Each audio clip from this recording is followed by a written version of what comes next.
10th standard के carbon compound के बारे में हम जानते हैं।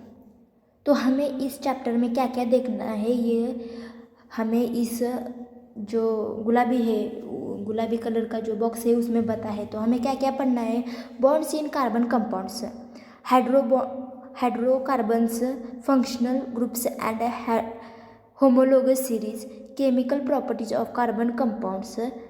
और क्या क्या पढ़ना है। कार्बन वर्सटाइल एलिमेंट्स, मतलब कार्बन जैसा कोई है ही नहीं। अब कार्बन सबसे अलग क्यों है पता है, क्योंकि हमारे यहाँ पे जितने पे मतलब पूरे यूनिवर्स में जितने एलिमेंट्स मिलेंगे ना, उससे भी कहीं ज़्यादा कार्बन के कंपाउंड्स होते हैं, कार्बन होते हैं। ये कार्बन का वर्सटाइल, इसीलिए कार्बन को वर्सटाइल एलिमेंट्स कहा जाता है। नॉमेनक्लेचर्स of carbon compounds.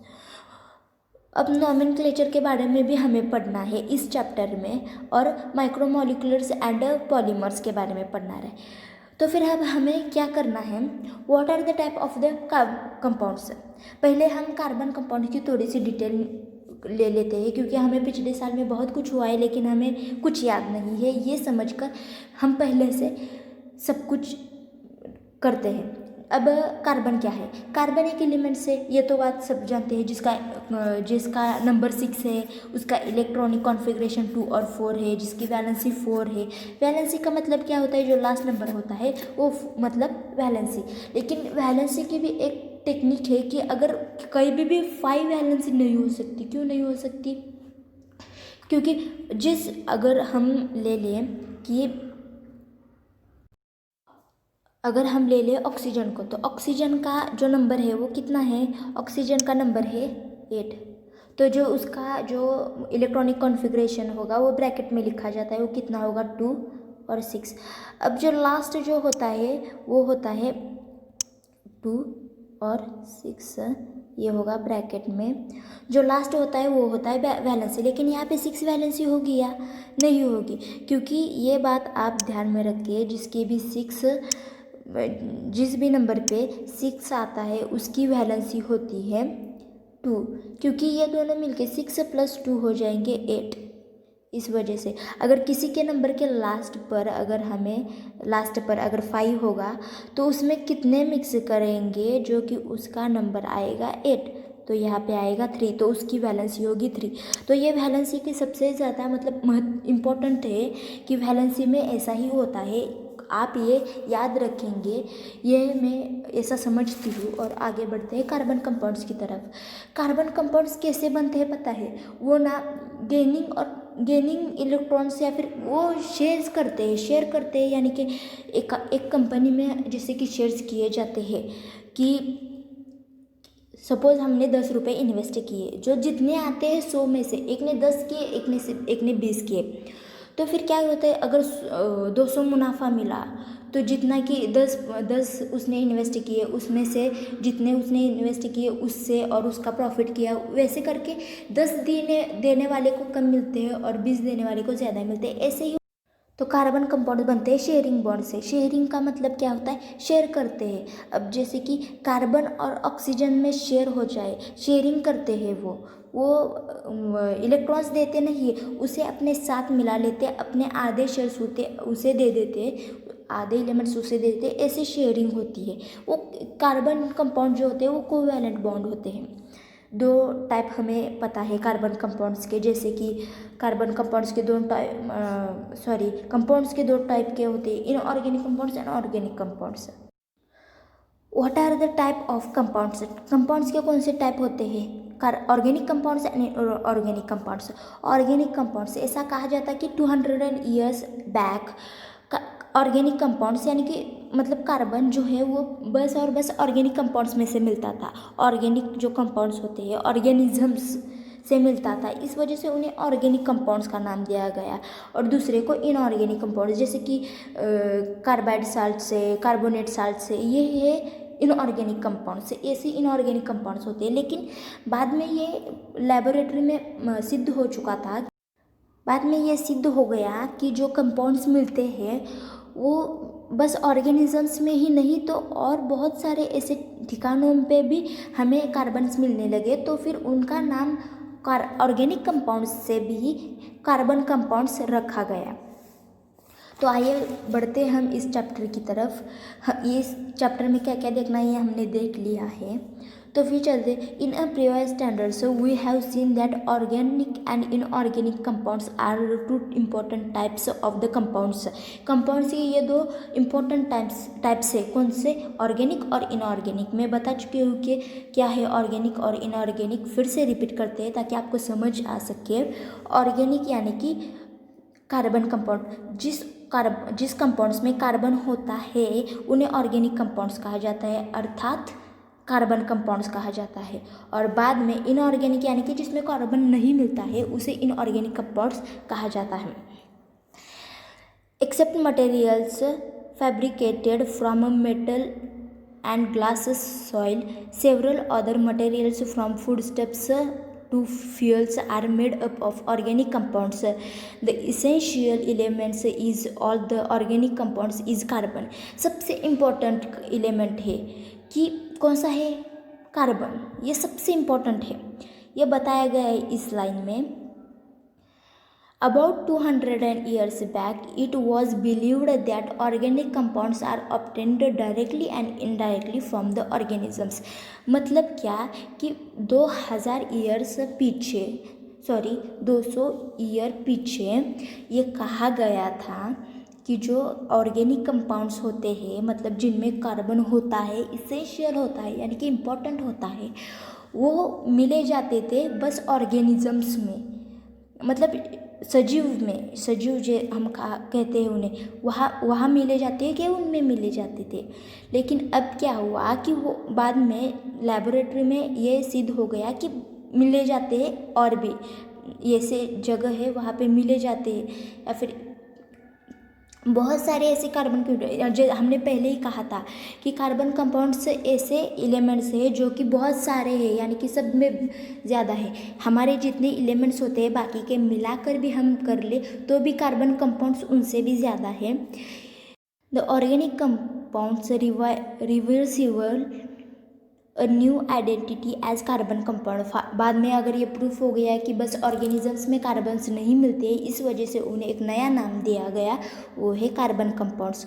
All the compounds having carbon as a constitute elements are called as organic compounds. ये कार्बन कंपाउंड की डेफिनेशन है, मतलब जिन कंपाउंड्स में कार्बन मिलता है, ऑल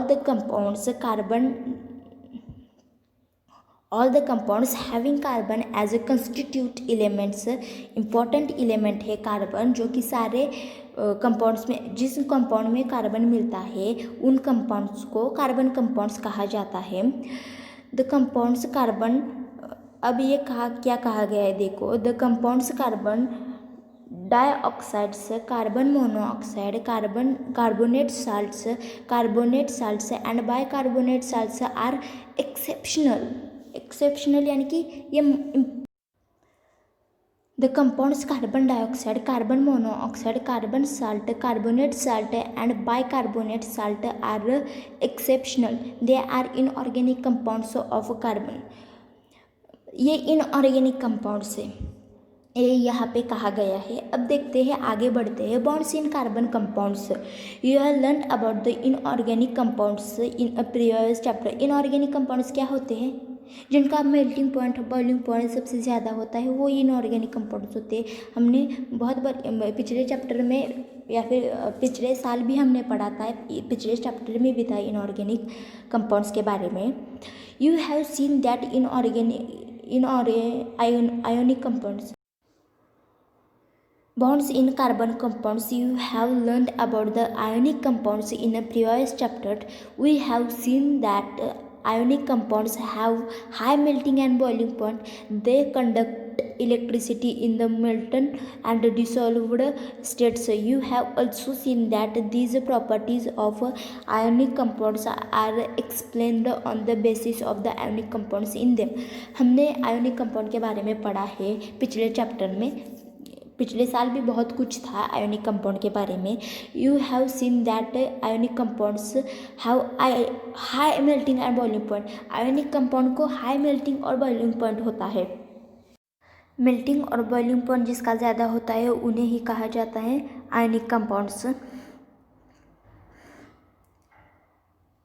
अब बताया गया है कि the table 9.1 shows melting and boiling point of the few carbon elements. ये जो है कार्बन एलिमेंट्स उनके बारे में बताया गया है ये जो 9.1 टेबल है इसमें। तो देखिए हम वो 9.1 टेबल क्या है, यहाँ पे लिखा है मीथेन। मीथेन का फॉर्मूला क्या है CH4। उसका मेल्टिंग पॉइंट है 138 -138।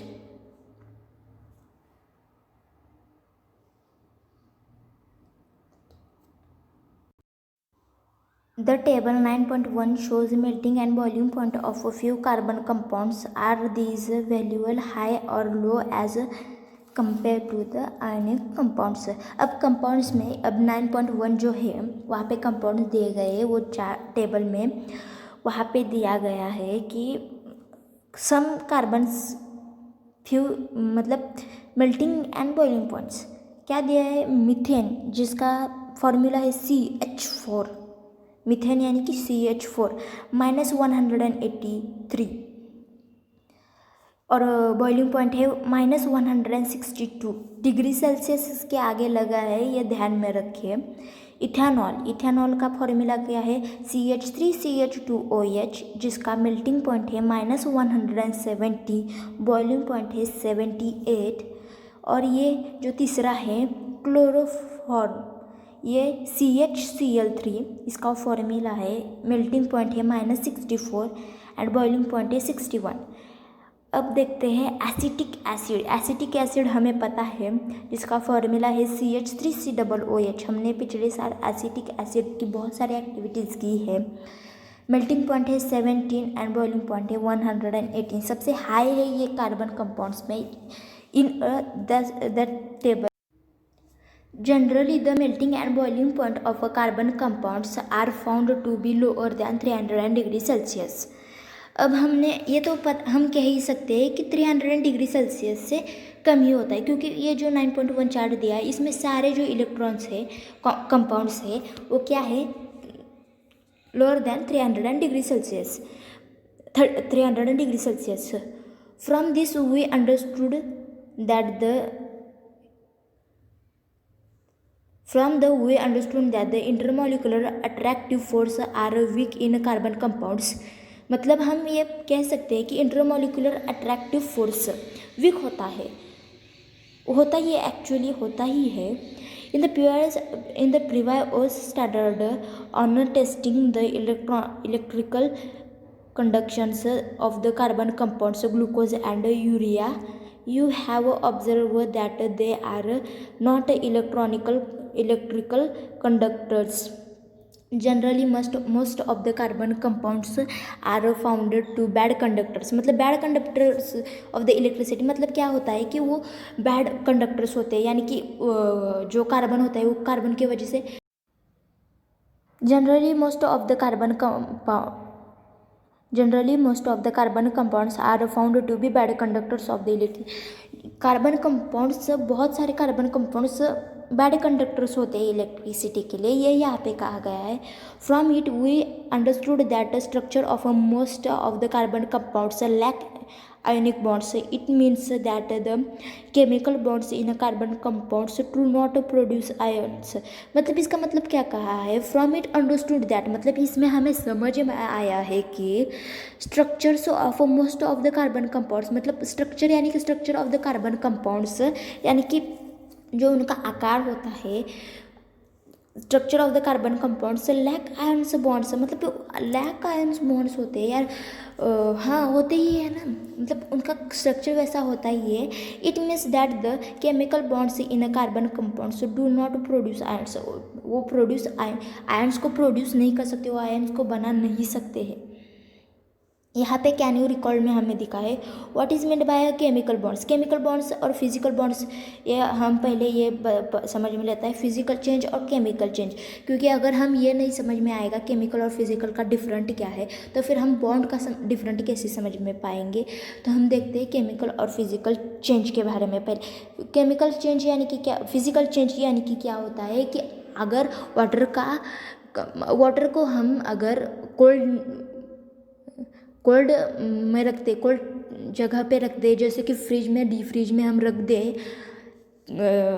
वाटर को, तो उसका क्या बन जाता है, आइस बन जाता है। और आइस को अगर हम हीट दे तो उसका वाटर बन जाता है। यानी कि वाटर हीट में वाटर आइस में जा सकता है, आइस हीट में वाटर में आ सकती है। हीट देने के बाद आइस वाटर बन सकता है, आइस वाटर बन सकता है ना। वैसे ही उसे कहते हैं फिजिकल चेंज, वैसे चेंज को कहते हैं फिजिकल चेंज। और केमिकल यानी कि अब मिल्क का कन्वर्ट कर्ड में होता है, दही में होता है, उसके अंदर लैक्टोबैसिलाई मिला दिया जाए तो। लेकिन अगर लैक्टोबैसिलाई निकाल दिया जाए तो क्या दही का कन्वर्जन मिल्क में होगा, नहीं होगा। इसे कहते हैं केमिकल कंपाउंड। बॉन्ड का भी कुछ इसी तरह होता है कि वो फिर फिजिकल नहीं बन सकते हैं। एक जानकारी के बाद बना दूँ कि 2020 दिस ईयर ये जो चैप्टर का ये कैन यू रिकॉल है ना, ये कट कर दिया गया है। इस वजह से हमें इसके ऊपर ध्यान। अब यहाँ पे देखिए इस पेज पर 111 पेज पर क्या देख के रखा है, कार्बन कंपाउंड्स के बारे में थोड़ी सी इन्फॉर्मेशन जो कि हमें पढ़नी है। कार्बन कंपाउंड वैसे तो हमने पहले ही पढ़ ली है कि कार्बन कंपाउंड की वैलेंसी, इलेक्ट्रॉनिक कॉन्फ़िगरेशन, ये सब कुछ हमने पढ़ लिया है। लेकिन फिर भी हम कार्बन कंपाउंड्स के बारे में थोड़ी सी बहुत यहाँ पर इंफॉर्मेशन दी के रखी है तो पढ़ेंगे। क्या दे के रखा है, in a previous standards we have learned about the relationship between the electronic configuration and valency of an electron elements। मतलब क्या क्या है, हमने प्रीवियस स्टैंडर्ड यानी कि जो पिछला साल था उस 9th स्टैंडर्ड में हमने ये पढ़ा था कि रिलेशनशिप बिटवीन इलेक्ट्रॉनिक कॉन्फ़िगरेशन, यानी कि क्या होता है अगर एटॉमिक नंबर अगर समझो हम कार्बन का लेते तो C इज इक्वल टू क्या है 6 है, ये इसका नंबर है। हमने ये भी पढ़ा है कि मॉडर्न पीरियोडिक टेबल, बहुत सारे साइंटिस्ट ने उन्हें उस टेबल को एक्सप्लेन करने की बात की थी, लेकिन कोई कर नहीं पाया था। फिर मॉडर्न पीरियोडिक टेबल बना और मॉडर्न पीरियोडिक टेबल को सी को यानी कि कार्बन को C6 यानी कि 6 नंबर मिला। तो फिर इसका अब इलेक्ट्रॉनिक कॉन्फ़िगरेशन करते हैं। इलेक्ट्रॉनिक कॉन्फ़िगरेशन यानी कि क्या होता है 2 4। अब इलेक्ट्रॉनिक कॉन्फ़िगरेशन अगर आप करना नहीं जानते हैं तो ये आपको मैं बता देती हूँ कि इलेक्ट्रॉनिक कॉन्फ़िगरेशन होता क्या है। ये सपोज़ ये एटम, अगर हम पहले एटम को बनाते हैं कि एटम होता क्या है, ये मेरा तीसरा चौथा गलती से बन गया है, सॉरी फॉर दैट, बिकॉज मैं बनना कुछ और रही थी और बन कुछ और गया। अब देखते ये जो C यहाँ पे C है, इस कार्बन का ना एटम कुछ इस तरह से होता है। ये मतलब ये होता ही है कि इसमें 2 इलेक्ट्रॉन्स होंगे, कितने होंगे 2। और इसमें हमने जो देखा इलेक्ट्रॉनिक कॉन्फ़िगरेशन कितना है कार्बन का इलेक्ट्रॉनिक कॉन्फ़िगरेशन 2 और 4। ये 2 और 4 क्यों आते हैं ये हम देख रहे हैं कि इलेक्ट्रॉनिक कॉन्फ़िगरेशन कैसे किया जाता है। अब ये जो 2 हो गए क्योंकि पहले ऑर्बिट में 2 ही इलेक्ट्रॉन्स होते हैं और अब दूसरे में जो बचे कुछ होते हैं वो डालते थे, लेकिन कितने तक 8 तक। अगर 8 से ज़्यादा एलिमेंट्स हो गए तो वो 3rd ऑर्बिट में चले जाएंगे, वो 2nd ऑर्बिट में नहीं रह सकते। इसलिए तो कहते हैं ना इलेक्ट्रॉनिक कॉन्फ़िगरेशन के नंबर्स कितने होते हैं 2 8 8, फिर वहाँ पे ऐसे होते हैं इलेक्ट्रॉनिक कॉन्फ़िगरेशन के नंबर्स। तो फिर यहाँ पे जो बचे कुछ 4 आ जाएंगे, लेकिन ये क्या कंप्लीटली ऑक्टेट है नहीं है, क्योंकि यहाँ पे 8 चाहिए, 8 होंगे तो ये कंप्लीट होगा। इसलिए तो कहा जाता है ना कार्बन कंपाउंड जो है, कार्बन कंपाउंड का 6 नंबर है, उसका इलेक्ट्रॉनिक कॉन्फ़िगरेशन हमने ऐसा कर लिया। आपको समझ में आ गया होगा कि इलेक्ट्रॉनिक कॉन्फ़िगरेशन कैसे किया जाता है। तो फिर वैलेंसी, अब ये वैलेंसी की तो बात हम जानते हैं कि 4 होती है वैलेंसी, लास्ट नंबर यानी कि वैलेंसी। लेकिन 5 आए तो नो, 5 वैलेंसी नहीं होती है। क्या होती है वैलेंसी क्या होती है 5 आए तो 5 plus dash is equal to 8, यानी कि 8 माइनस 5 इज इक्वल टू 3, यानी कि 3 मीन्स वैलेंसी। अगर हमें पूछा जाए कि कार्बन की वैलेंसी क्या है, कार्बन की तो 4 आएगी, लेकिन ऑक्सीजन की पूछे जाए तो क्या होगा, क्योंकि उसका इलेक्ट्रॉनिक कॉन्फ़िगरेशन क्या होगा 2 और 6 होगा, लेकिन 6 क्या वैलेंसी होती है नहीं, तो उसकी वैलेंसी आएगी 2, क्योंकि 6 + 2 is equal to 8। This reason oxygen की वैलेंसी आएगी 2। अब यहाँ पे हमें कुछ दे के रखा है, इसके बारे में हम पढ़ते हैं। पहले आगे बढ़ते हैं। Let's see background of electronic configuration of carbon and covalent bond formed see table 9.2। हम 9.2 देख लेते हैं। कार्बन कंपाउंड्स, कार्बन एटम कितना होता है, atomic number of the carbon is equal to 6 and electronic configuration is equal to 2 and 4 in a bracket. Bracket में कभी भी इलेक्ट्रॉनिक कॉन्फ़िगरेशन हमें ब्रैकेट में लिखना चाहिए। Number of electrons in a valence shell is equal to 4।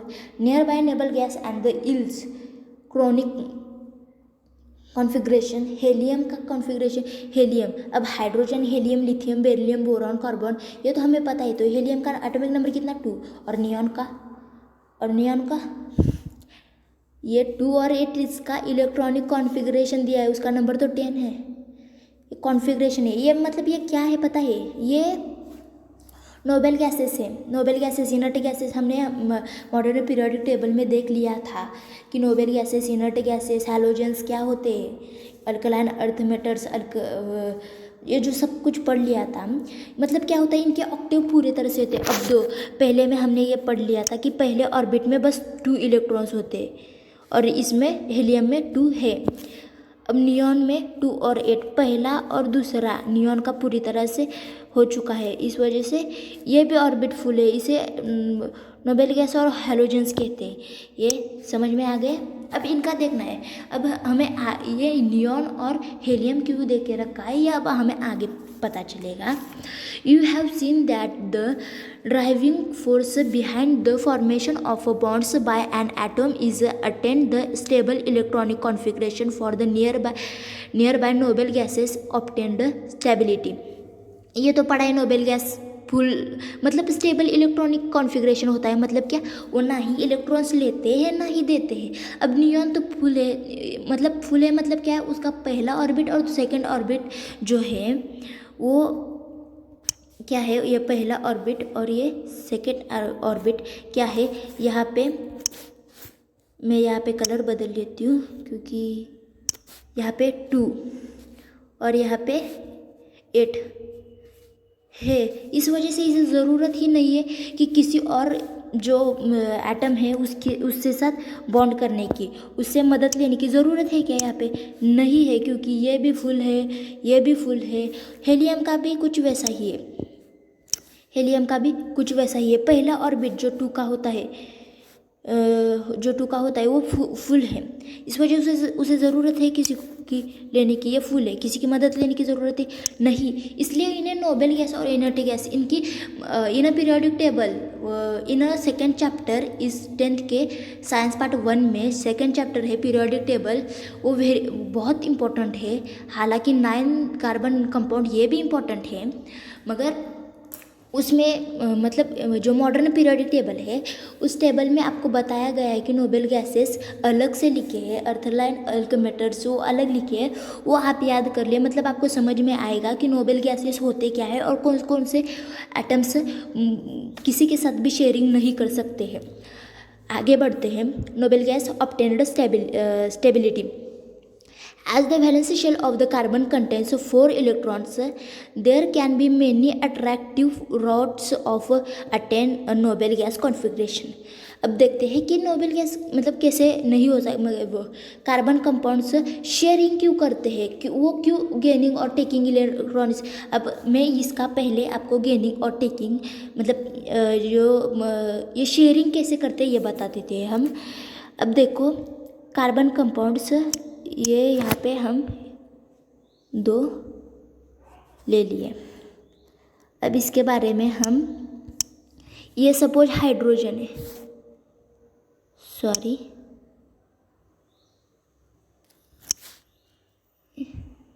ये गलत हो गया यहाँ पे। अब शेयरिंग कैसे करते हैं ये हम पढ़ने वाले हैं। ये सपोज ये हाइड्रोजन है, ये भी हाइड्रोजन है। अब क्या होगा कि हाइड्रोजन के फर्स्ट ऑर्बिट में, यानी कि फर्स्ट ऑर्बिट में कितने होते, हाइड्रोजन का सेकंड ऑर्बिट तो निकालने की ज़रूरत ही नहीं है, क्यों हाइड्रोजन का नंबर कितना है 1 है ना, तो यहाँ पे 1 होते, यहाँ पे 1 होते, ये 1 होते ना, मतलब उसका एटॉमिक नंबर 1 है। तो फिर क्या होगा, ये 1 और ये 1 अगर मिक्स हो जाएगी तो 2 हो जाएगी, मतलब उसके फर्स्ट ऑर्बिट में 2 आ जाएंगी ना। तो फिर ये कैसे करेंगे, ये जो है ना वो कैसे करेंगे, ये 2 जो है ऐसे करेंगे। यहाँ पे मैं कलर बदल लेती हूँ, ये यहाँ पे एक इलेक्ट्रॉन आ जाएगा, ये दूसरा। आप समझ रहे हैं ये क्या हो रहा है, ये हाइड्रोजन है, ये दोनों जो दिख रहे हैं यहाँ पे, ये दोनों जो है एक साथ यहाँ पे मिक्स हो गए। और क्या हो गया, अब ये जो है ये यहाँ पे भी मिलता है, यहाँ पे भी मिलता है, मतलब 1 और 2 है, एक ये 2, ये यहाँ पे भी है, और ये एक ये 2 यहाँ पे भी है। मतलब इसका मतलब क्या होगा कि हाइड्रोजन ने उसे दिया नहीं कुछ और ना ही उससे कुछ लिया, उन दोनों ने कंबाइन होकर कुछ किया। समझ में आ रही, इसने कुछ नहीं दिया, इसने कुछ नहीं लिया, लेकिन उन्होंने एक साथ मिलकर अपने आप का ऑर्बिट फुल किया है। इसलिए तो कहा जाता है ना H2 बन गया ना कंपाउंड, ये H2 ऐसे ही बना है ना, ये हाइड्रोजन उसके अंदर एक कंपाउंड और उसके बाहर ये हाइड्रोजन, ऐसे मतलब होता है, ये शेयरिंग होता है। अब आपको बताती हूँ कि गेनिंग और टेकिंग।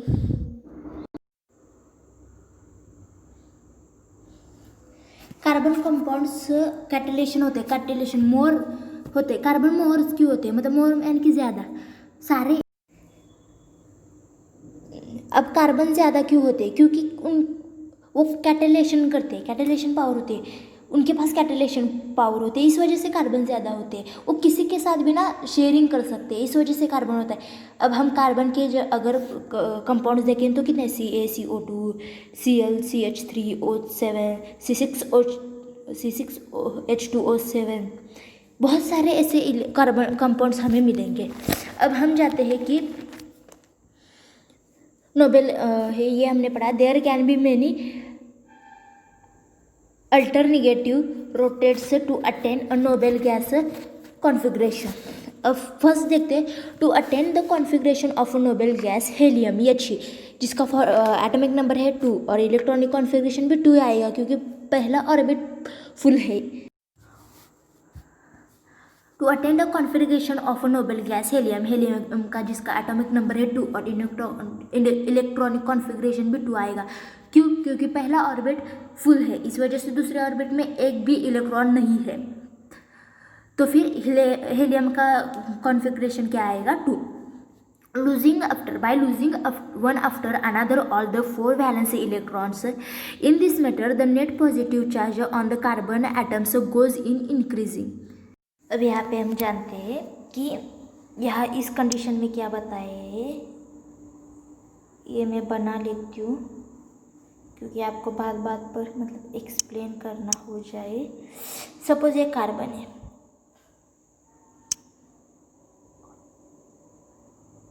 सपोज ये क्या है, कार्बन है, ये मेरा गलत हो गया, ये कार्बन है। तो फिर कार्बन का क्या होगा, ये कार्बन है, तो ये पहले यहाँ पे 2 हो गए, जो इलेक्ट्रॉन्स हो गए यहाँ पे 2 हो गए, फिर यहाँ पे 4 हो गए, और ये हेलियम यानी कि हेलियम में क्या होगा, यहाँ पे 2 हो गए, यानी ये फुल होगा, यानी ये नोबेल गैस से इस वजह से ना किसी से शेयर करेगा ना किसी से लेगा। लेकिन अगर ये फुल इलेक्ट्रॉन्स इसे दे दिया जाए तो क्या होगा, तो फिर आउटर मोस्ट ऑर्बिट में हेलियम के, मैं यहाँ पे दिखा दूँ, सपोज ये हेलियम है, अलग अलग कलर का हो गया है, अंडरस्टैंड, बस अंडरस्टैंड कीजिए, ये कलर मतलब ये 2, फिर ये कार्बन के अगर हम ले ले तो क्या होगा, यहाँ पे 4 हो जाएगा, ये की बना देते हैं हम इसे, 4 हो जाएगा। लेकिन यहाँ पे अब हमें और 2 लेने पड़ेंगे किसी और से, और 2 लेने पड़ेंगे ना। लेकिन अगर हम और 2 किसी से लेने पड़ेंगे मतलब ये कंप्लीट ही नहीं हो पाएगा, इस वजह से ये किसी के साथ शेयरिंग कर नहीं सकते, इस वजह से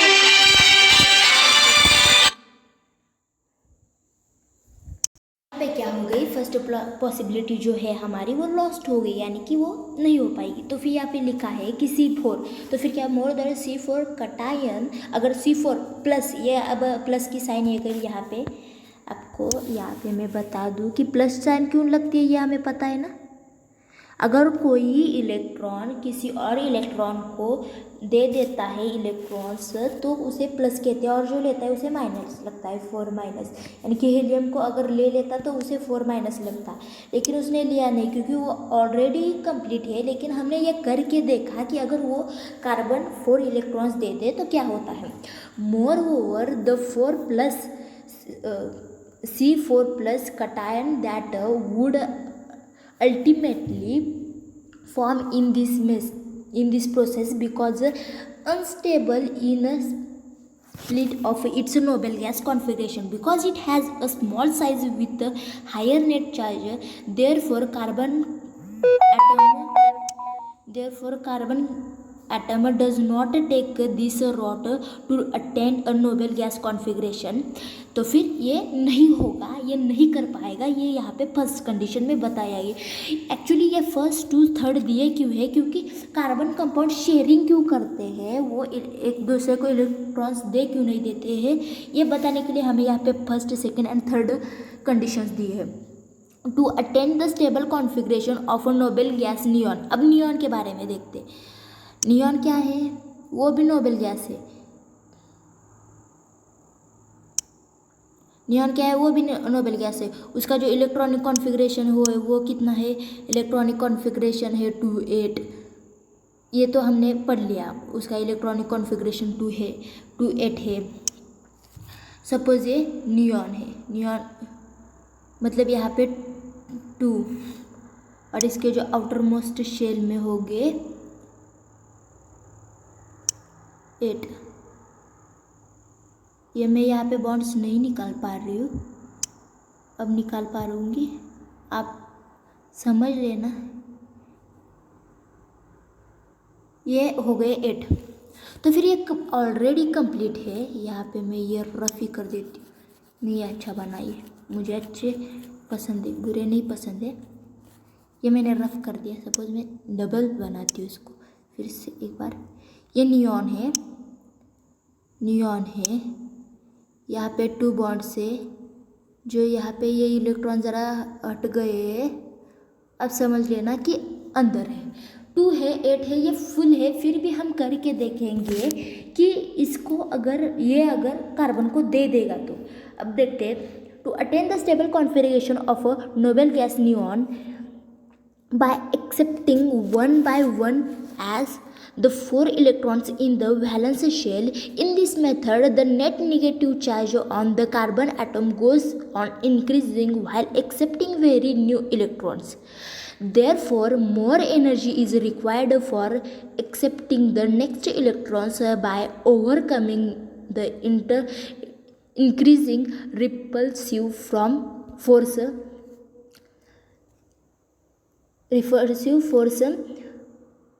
making the task more and more difficult. Moreover, the C4 minus anion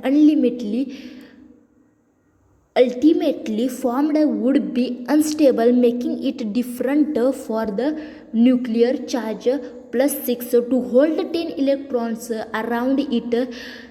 Therefore, carbon atoms does not take this route to attain a noble gas configuration.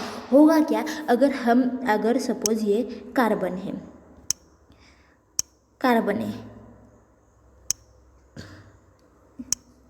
C है, तो फिर इसके अंदर क्या होगा, यहाँ पे 1, यहाँ पे 2 और यहाँ पे 4 आएंगे। अगर ये 4 है, इसे कंप्लीट करने के लिए अगर हम ये 4 जो है, ये 4 इसे देंगे तो क्या होगा, ये तो कंप्लीट हो जाएगा ना, ये तो कंप्लीट हो जाएगा, ये जो है ये कंप्लीट हो जाएगा, कार्बन कंप्लीट हो जाएगा। मगर क्या हमारा ये जो है नियॉन कंप्लीट हो जाए, उसके पास तो ये 2 और ये 2 4 ही बचेंगे ना, तो नियॉन कंप्लीट नहीं हो पाएगा। तो ऐसा अत्याचार हम कैसे कर सकते हैं कि नियॉन से लेकर वो पहले ही कंप्लीट था, उससे लेकर हम कार्बन को दे दे, और कार्बन को कंप्लीट कर ले और नियॉन को वैसे ही छोड़ दे, ऐसा कर सकते हैं क्या? नहीं कर सकते, और वैसा होगा भी नहीं क्योंकि नियॉन कंप्लीटली है ना, वो कैसे देगा कार्बन को?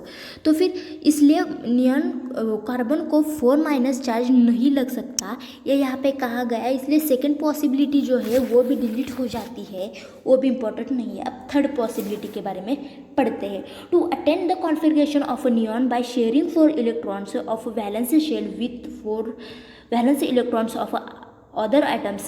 In this method, two atoms share valence electrons with each other. Valence shell of both the atoms overlap of accommodate the share electrons.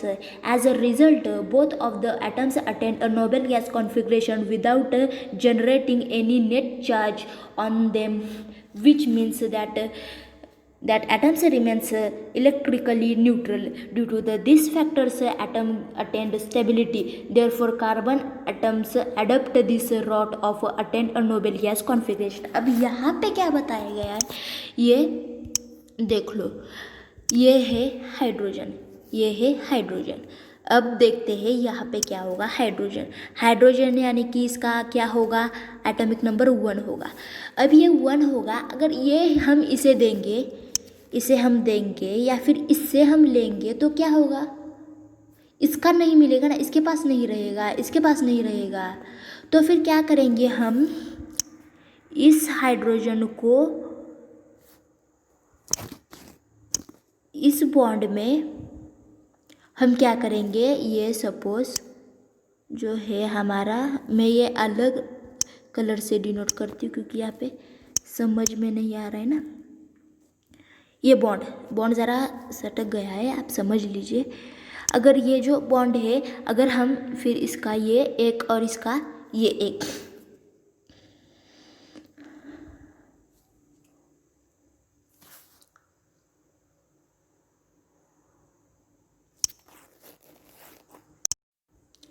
अब यहाँ पे हमें थर्ड पॉसिबिलिटी में क्या बताया गया है कि हम पहले यहाँ पे कुछ सर्कल्स में निकाल के रखते हैं, हमें सॉल्व करने में आसानी नहीं होगी, सॉरी डिफ़िकल्टी नहीं होगी, ज़रा आसानी हो जाएगी।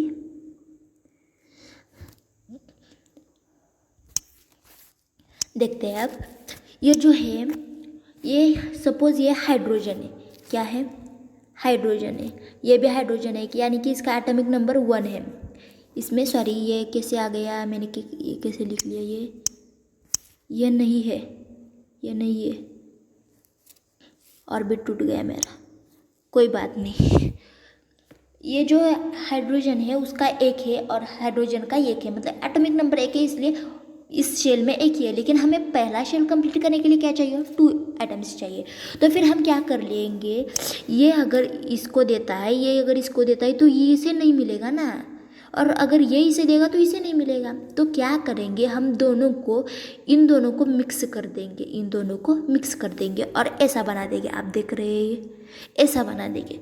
यानी कि क्या होगा, ये जो 2 बॉन्ड्स हैं यहाँ पे 2 बॉन्ड्स, तो क्या होगा, मैं बड़ा सा सर्कल लेकर आपको बताती हूँ ताकि आपको समझ में आए, क्योंकि यहाँ पे समझ ना आए ना तो कुछ भी नहीं है। अगर समझ ही नहीं आता तो क्या करेंगे आप, आपको समझना आना ज़रूरी है। ये है हाइड्रोजन और ये हाइड्रोजन, इसके पास एक था, इसके पास एक था। अब ये दोनों अंदर आ गए, ये दोनों अंदर आ गए और ये क्या बन गया, ये H2 बन गया। ना ही इसने कुछ दिया ना ही इसने कुछ लिया, लेकिन दोनों ने मिक्स किया। समझ में आ रहा है, दोनों ने मिक्स किया। इसने ना ही कुछ दिया था ना ही कुछ लिया था, इसलिए H2, और इसे कहते हैं शेयरिंग, और इसे ही कहते हैं शेयरिंग, उसने शेयर किया। इस वजह से पहली पॉसिबिलिटी काम नहीं आई, दूसरी पॉसिबिलिटी काम नहीं आई, थर्ड पॉसिबिलिटी काम नहीं आई, लेकिन शेयरिंग इलेक्ट्रॉन्स काम आ गए। The chemical bonds formed by sharing of the 2 valence electrons between the 2 atoms is called as covalent bonds. अब covalent bond मैंने पहले ही कहा था कि covalent bond यानी क्या, covalent bond यानी कि क्या, carbon is covalent bond, carbon भी कोवैलेंट बॉन्ड है, कार्बन है। अब देखो, the chemical bonds formed by sharing of 2 valence electron. अभी देखा हमने हाइड्रोजन ने कैसे शेयर किए, उसने अपना नहीं दिया, उसका नहीं लिया, लेकिन उसका और अपना मिलाकर कुछ बनाया। जैसे कि अब हम जानते हैं कि बहुत सारे लोगों ने कंपनी खड़ी की है, उसने अपना पैसा किसी में इन्वेस्ट नहीं किया, ना ही दूसरे को कर नहीं दिया, उन दोनों ने किया, मिलकर किया, उन दोनों ने मिलकर किया। इसको ही शेयरिंग कहते हैं। हमें शेयर्स पता है, शेयरिंग बहुत ऐसे जगह है पे, जैसे हमें पता है शेयर्स बहुत सारी कंपनी में शेयरिंग होती है, या फिर बहुत सारी लाइफ के एग्जाम्पल्स में भी शेयरिंग होती है। तो फिर उस एग्जाम्पल को हम यहाँ पे जोड़ देते हैं और आपको समझने में डिफ़िकल्टी नहीं होगी, बस यही, क्योंकि समझने के अलावा यहाँ पे कुछ नहीं है। Okay, covalent bond is represented clearly bye drawing and electrons dot structure. In this method a circle is drawn around the atomic symbols and each of the valence electrons is indicated by the dot and cross method। अब यहाँ पे पढ़ते हैं हम dot और cross method. पहले hydrogen निकाल ले, फिर कलर चेंज कर ले, ज़रा अलग लेती हुई है, फिर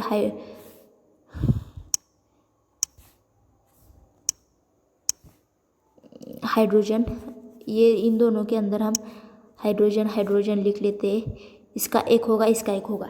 अब डॉट और क्रॉस मेथड क्या होती है देखते हैं। डॉट और cross method, dot cross method, dot यानी कि अगर हमने पहली बार देखा था, पहले यहाँ इसमें देखा था हमने कि डॉट मेथड यानी कि इसके अंदर हमने डॉट दिए थे, ये जो डॉट थे इसे डॉट मेथड कहा जाता है। या फिर ऐसा भी होता है कि ये दोनों जो है यहाँ पे होते हैं और इनके बीच में ऐसे बॉन्ड्स निकाले जाते हैं, ये हाइड्रोजन है। या फिर ऐसा भी होता है कि ये हाइड्रोजन है, ये हाइड्रोजन है, उसके बीच में ये दो बॉन्ड दिखा दिए, इसे कहते हैं डॉट मेथड। समझ में आया, इसे कहते हैं डॉट मेथड। क्रॉस मेथड यानी कि उन्हें क्रॉस किया जाता है, उन्हें क्रॉस किया जाता है। हमने जैसे कि पढ़ा, ये और इसमें दो बॉन्ड्स, इसे कहा जाता है क्रॉस मेथड। क्रॉस समझ में आ रहा है, क्रॉस मेथड। अब आगे बढ़ते हैं। The covalent bonds formed between the atoms is indicated by showing the circles around the atomic symbols crossing each other. So the shares electron are shows is overlapping regions of the two circles by dot cross of electronic dot structure is also drawn without showing the circles। यही कहा जाता है कि dot structure जो होते हैं, जैसे कि हमें यहाँ पे दिखाए गए हैं, वो विदाउट शोइंग स्ट्रक्चर, ये देख रहे हैं ये अगर सर्कल नहीं दिखाएंगे, इसके अराउंड सर्कल नहीं निकालेंगे तो भी ये दिखाया जा सकता है। इसी co dot circle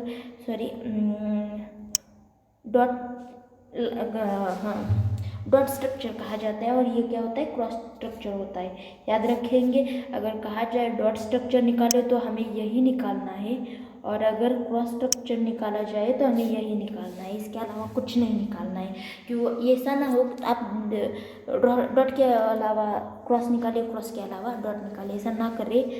covalent bonds is also represented by small lines joining the symbols of the two atoms. The line structures is also called as structural formula।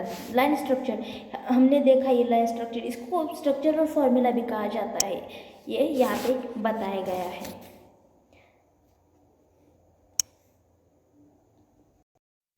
बढ़ते हैं आगे।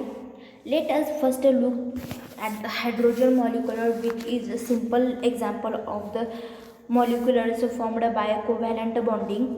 You have already learned that the atomic numbers of hydrogen being 1, it is a 10 atom contain 1 electrons is k shell। k shell मतलब क्या होता है, k shell यानी कि अब हाइड्रोजन का नहीं, मैं आपको बता देती हूँ k shell का मतलब। ये जो दिख रहा है आपको यहाँ पे, suppose it is a carbon, जो ये पहला होता है ना, ये जो पहला आपको दिखाई दे रहा है, ये जो पहला शेल, उसे के शेल कहा जाता है, यानी कि जिसमें 2 बॉन्ड्स होते हैं। इट्स रिक्वायर्ड यानी कि यहाँ पे क्या कहा है, हाइड्रोजन के के शेल में 1 ही होता है क्योंकि एटॉमिक नंबर ही 1 है। It requires 1 more electrons to complete the K shells and attain the configuration of a helium He। He के शेल में कितने बॉन्ड्स एलिमेंट्स होते हैं, 2 होते हैं। To meet this requirement, 2 hydrogen atoms share their electrons with each other of a H2 molecule।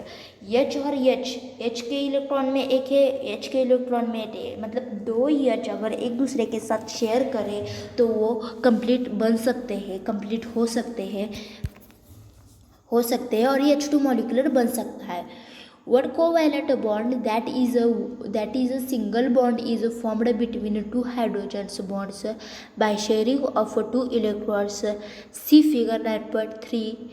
The O2 molecule is formed a chemical combination of 2 oxygen atoms and N2 molecules is formed by the chemical combination of 2 nitrogen atoms। On drawing the electrons dot structures of these 2 molecules, it becomes clearly to show oxygens in the 2 molecular nitrogens।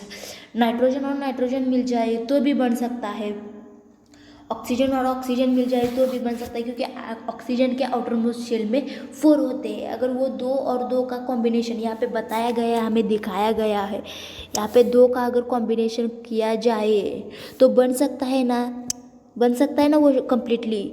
लेकिन वो क्या कर रहा है, share कर रहा है, ना ही किसी को दे रहा है ना ही किसी से ले रहा है। समझ में आ रहा है? आगे बढ़ते हैं। N2 molecule are joining with each other by 3 covalent bonds, that is a triplet bond। अब सिंगल बॉन्ड, डबल बॉन्ड और ट्रिपलेट बॉन्ड के बारे में मैं आपको सबसे इजी तरीका बताती हूँ। 2 यानी कि सिंगल बॉन्ड, याद रखना। क्या? 2 मतलब सिंगल, 2 का यहाँ पे बना है। 4 यानी कि डबल, समझ में आ रहा है?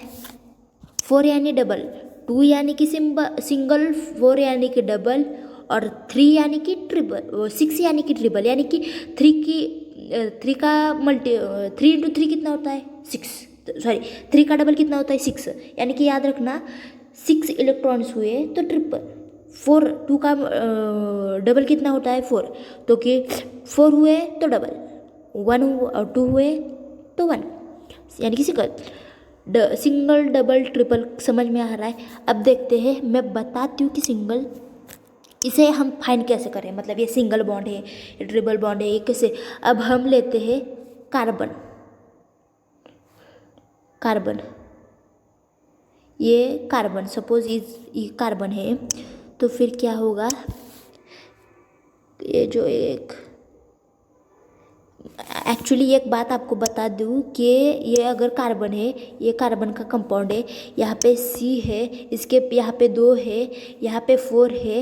ये 4 है ना, यहाँ पे कॉन्फ़िगरेशंस में अगर हम जब ट्रिपलेट बॉन्ड, डबल बॉन्ड बताते हैं तो ये शेल बस दिखाया जाता है, के शेल दिखाया नहीं जाता है, ये याद रखिए। लेकिन होता है, बस दिखाया नहीं जाता है, ये बात याद रखिए। तो फिर आइए बढ़ते हम। यहाँ पे के शेल नहीं दिखाया जाएगा क्योंकि नहीं दिखाया जाता, लेकिन होता है। तो फिर 4 जो कंपाउंड से यहाँ का 2, जो ये 2 यहाँ पे रखेंगे, ये 4 के लिए कितना कम, मतलब कम कितना हो रहा है ये 4। हम अगर हम यहाँ पे ऐसे ले ले तो क्या होगा, ये जो यहाँ पे 4 हो गए, इसके अंदर मतलब क्या होगा कि इसके अंदर भी है, मतलब इसके अंदर के शेल है, लेकिन हम दिखाए नहीं जाएंगे क्योंकि हमें दिखाना है। तो फिर 4, इन्हें हमें कितना चाहिए? 2 और 4, इन्हें कंप्लीट करने के लिए और 4 चाहिए ना। तो क्या होगा, ये जो यहाँ के 2, इस शेल के 2 इसमें मिक्स हो जाएंगे और इस शेल के 2 इसमें मिक्स हो जाएंगे।